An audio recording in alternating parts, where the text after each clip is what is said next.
जी हाँ दोस्तों, भारत या पाकिस्तान किसको जरूरत थी सीजफायर और युद्ध विराम की? डॉगी मीडिया के 5 थ्योरीज के समझिए दोस्तों। बहुत स्वागत है आप सभी का। आप देख रहे हैं द राजनीति का विशेष सेगमेंट खबर और विश्लेषण। मैं हूं जब्बार खान। दोस्तों 10 मई 2025 को जब भारत और पाकिस्तान के बीच में लगातार ड्रोन अटैक और फायरिंग हो रही थी, तभी शाम 5:25 पर अमेरिकी राष्ट्रपति डोनाल्ड ट्रंप ने सोशल मीडिया पर पोस्ट किया, भारत और पाकिस्तान सीजफायर के लिए राजी हो चुके हैं। इसके बाद मीडिया रिपोर्ट्स में सीजफायर की थ्योरी सामने आने लगी। कहीं कहा गया कि अमेरिका को किसी बड़े हमले की सीक्रेट इंफॉर्मेशन मिली, तो कहीं पाकिस्तान ने अमेरिका से सीजफायर के लिए मिन्नतें की। सीजफायर पाकिस्तान चाहता था या भारत? क्या अमेरिका के दबाव में ऐसा हुआ? मीडिया रिपोर्ट्स में आई सीजफायर की 5 थ्योरी से आपको वाकिफ कराते हैं। नंबर 1, ब्रह्मोस से हमले के बाद पाकिस्तान को लगा भारत परमाणु ठिकाने तबाह करेगा, तभी अमेरिका को मिलाया फोन। गोदी मीडिया का डॉगी मीडिया की पहली थ्योरी। दोस्तों 10 मई सुबह भारतीय वायुसेना ने पाकिस्तान के शेरकोट में रफीकी, चकवाल में मुरीद, चकलाला में नूर खान, रहीम यार खान, सुक्कोर, कुसूर के चैन, पसरूर और सियालकोट में पाकिस्तानी एयरफोर्स के ठिकानों पर हमले हुए। इस हमले में भारत ने SCALP launch cruise missile, Hammer guided bomb और ब्रह्मोस सुपरसोनिक क्रूज मिसाइलें दागी। ये पहली बार था जब भारत ने सुखोई फाइटर जेट से ब्रह्मोस जैसे मिसाइल का इस्तेमाल किया, जो 290 किलोग्राम की रेंज में 2500 किलोमीटर घंटे से हमला करती है। एनडीटीवी ने सूत्रों के हवाले से लिखा है कि भारत के हमले से पाकिस्तान को लगने लगा था अगला हमला न्यूक्लियर फैसिलिटी, कमांड सेंटर समेत आर्मी के जरूरी ठिकानों पर हो सकते हैं। ऐसे में पाकिस्तान ने अमेरिका का रुख किया। अमेरिका ने खुद को न्यूट्रल दिखाते हुए इस्लामाबाद पर कड़ा रुख अपनाया।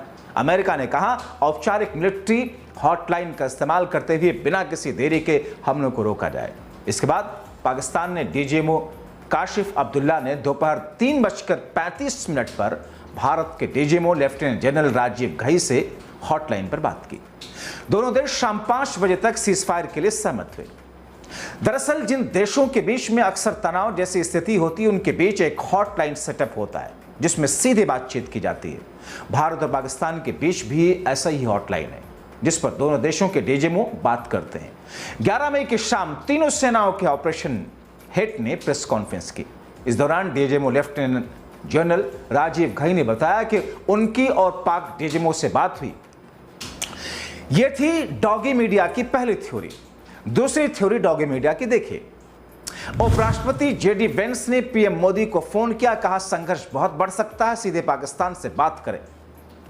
अमेरिकी न्यूज नेटवर्क CNN के मुताबिक भारतीय समय अनुसार 9 मई की रात अमेरिकी उपराष्ट्रपति जेडी वेंस, विदेश मंत्री मार्को रूबियो और व्हाइट हाउस के chief of staff Susie Wiles Bharat और पाकिस्तान के हमलों पर नजर रख रहे थे। इस बीच उन्होंने सीक्रेट इंफॉर्मेशन हासिल की कि भारत पाकिस्तान के बीच जीरो संघर्ष तेजी से बढ़ सकता है। अगर ऐसा हुआ तो इससे रोका नहीं जा सकता। इस खुफिया जानकारी के बाद में अमेरिका को लगा कि समय बर्बाद किए बिना इसे रोकना चाहिए। वेंस, रूबियो और विल्स ने मिलकर के संघर्ष रोकने के लिए एक प्लान बनाया। इसके बाद दोनों अमेरिकी राष्ट्रपति डोनाल्ड ट्रंप से मुलाकात की और उन्होंने अपना प्लान बताया। जेडी वेंस ने पीएम मोदी को कॉल किया। वेंस ने पीएम मोदी से कहा कि अमेरिका को लगता है कि जल्द ही कोई बड़ा हमला होने वाला है। वेंस ने पीएम मोदी से पाकिस्तान से सीधे बात करने और तनाव कम करने के विकल्पों पर सोचने को कहा। इसके बाद वेंस और रूबियो ने भारत के पीएम नरेंद्र मोदी, विदेश मंत्री एस जयशंकर, NSA अजीत डोभाल, पाकिस्तान के PM Shehbaz Sharif, Pakistani army chief Asim Munir, NSA Asim Malik से बात की। लेकिन इस दौरान दोनों देशों के बीच बॉर्डर पर फायरिंग जारी रही। अमेरिका की मध्यस्थता में कई दौर की बातचीत के बाद दोनों देशों के बीच सीजफायर पर सहमति बनी। 10 मई के दोपहर 3:35 में भारत और पाकिस्तान के डीजीएमओ ने हॉटलाइन पर बात की। इसके बाद ट्रंप ने सोशल मीडिया पोस्ट में सीजफायर की बात की। शाम 5:30 बजे भारत के विदेश मंत्री विक्रम मिस्री ने प्रेस कॉन्फ्रेंस करके इसका ऐलान किया। Theory number 3, international monetary fund यानी कि IMF ने पाकिस्तान को 8,500 करोड़ रुपयों के लोन के बदले सीजफायर की शर्त रखी। 9 मई यानी भारत का एयर स्ट्राइक के तीसरे दिन इंटरनेशनल मॉनेटरी फंड यानी कि IMF ने पाकिस्तान को $1 बिलियन करीब 8,500 करोड़ रुपयों का ऐलान दिया। भारत ने IMF की बैठक में इसका विरोध किया था। भारत ने कहा था पाकिस्तान इस फंड का इस्तेमाल भारत के खिलाफ आतंकवाद को बढ़ावा देने में करेगा। दूसरी तरफ पाकिस्तान को इस लोन की सख्त जरूरत थी क्योंकि उस पर करीब 21 लाख करोड़ रुपयों का कर्ज है जो पाकिस्तान के कुल GDP का 67% है। इसमें करीब 7.3 लाख करोड़ रुपए विदेशी कर्ज है। इस कर्ज को चुकाने के लिए पाकिस्तान को IMF के लोन की दरकार थी। इंडिया टुडे ने सूत्रों के हवाले से लिखा, जंग के माहौल में IMF ने पाकिस्तान को लोन देने के बदले भारत से सीजफायर की शर्त रखी होगी। IMF का कोई भी लोन अमेरिका की मर्जी के बिना मंजूर नहीं होता। ऐसे में मुमकिन है अमेरिका ने ही पाकिस्तान के सामने लोन के बदले सीजफायर की शर्त रखी। भारत के विदेश सचिव विक्रम मिस्री ने 8 मई को कहा था, मुझे लगता है एक ऐसा निर्णय है जिसे IMF बोर्ड के सदस्यों को अपने भीतर गहराई से देखकर, तथ्यों को देखकर लेना चाहिए।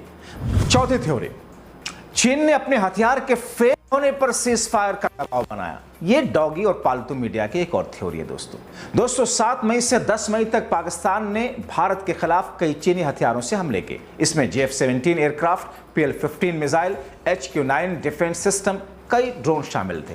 भारत के एम्बेसडर रहे दीपक वोरा ने एक इंटरव्यू में बताया कि भारत ने तमाम एयर डिफेंस सिस्टम की मदद से इन सभी चीनी हथियारों को मार गिराया, जिससे दुनिया भर में हथियारों का मजाक उड़ने लगा।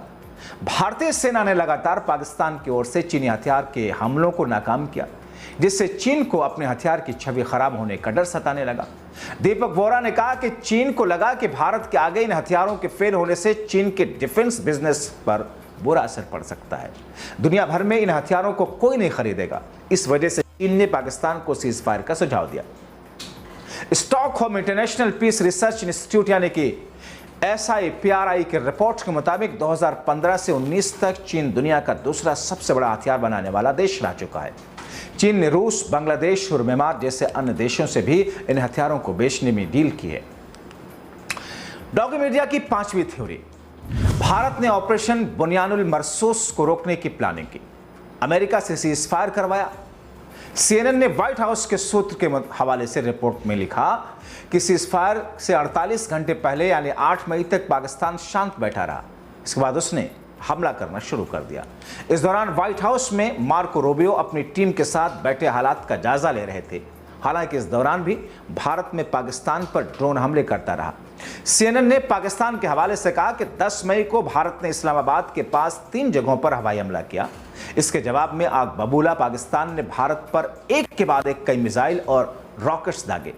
पाकिस्तान के हवाले से CNN ने रिपोर्ट किया, हमले में पाकिस्तान ने LOC समेत भारत की मिलिट्री फैसिलिटीज, एयरबेस, हथियारों के स्टोरेज को निशाना बनाया। CNN ने मार्को रूबियो के साथ कमरे में मौजूद एक सूत्र के हवाले से रिपोर्ट किया कि पाकिस्तान के हमले से भारत बैकफुट पर आ गया। सीजफायर के 2 घंटे पहले भारत ने अमेरिका, सऊदी अरब, तुर्की से संघर्ष रोकने में मदद के लिए कॉल किया। ये एक तर्क भी यही पालतू मीडिया दे रहा दोस्तों, जो कि आश्चर्यचकित करने वाला है। और इसके बाद अमेरिका ने सीजफायर का ऐलान किया। हालांकि भारत के बैकफुट पर आने को लेकर न तो अमेरिका ने कोई बात कही, न ही रक्षा मंत्रालय की ओर से की गई प्रेस कॉन्फ्रेंस में इसका कोई जिक्र हुआ। हालांकि पहले नंबर की थ्योरी कहा यह जा रहा है कि पहले नंबर की थ्योरी भी सूट करती है। पाकिस्तान के डर से हालत पतली हुई होगी।